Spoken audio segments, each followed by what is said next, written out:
เป็นดวงสุริยาที่ได้ส่องแสงลงมาจากฟากฟ้าสู่โลกแดนดินปัดเป่าเผาล้นความมืดมนและหอยมนทินให้ปวงชนลาวทั่วถิ่นซื่อชีวินทั่วแดนนานา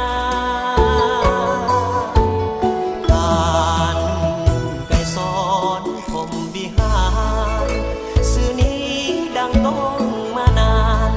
ให้ลูกหลานเธอทูลเลื่อยมาท่านคือผู้นั้นที่องค์อาจปราดเปรื่องปี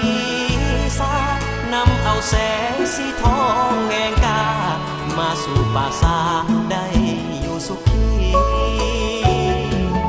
เธอว่าท่านจากไปบ่หวนคืนมาแต่ความดีฟังใจประสาทบ่เลือนลามองเศร้าเก่าสีคงอยู่ผู้ลาวสาวภาษาสัวนา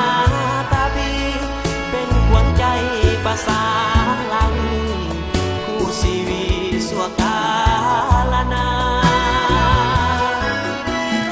ลูกหลานลาวจะเลือกบุญ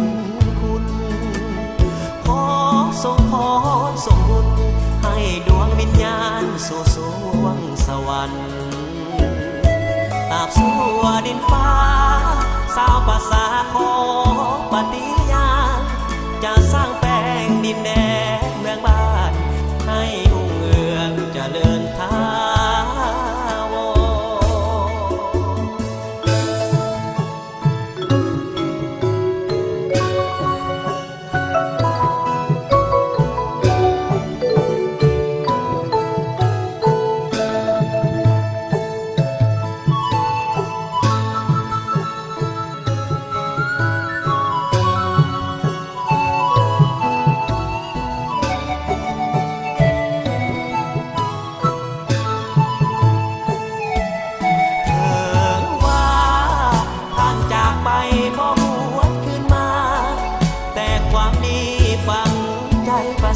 ร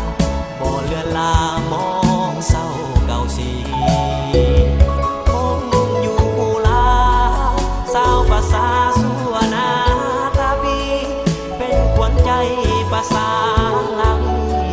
ผู้ชีวิตสัวกาลนาลูกหลานลาวจะเลือกบุญคุณขอส่งพรส่งบุญให้ดวงวิญญาณสู่สวงสวรรค์ตราบสู่ดินฟ้าสาวภาษาขอปฏิญาณจะสร้างแปลงดินแด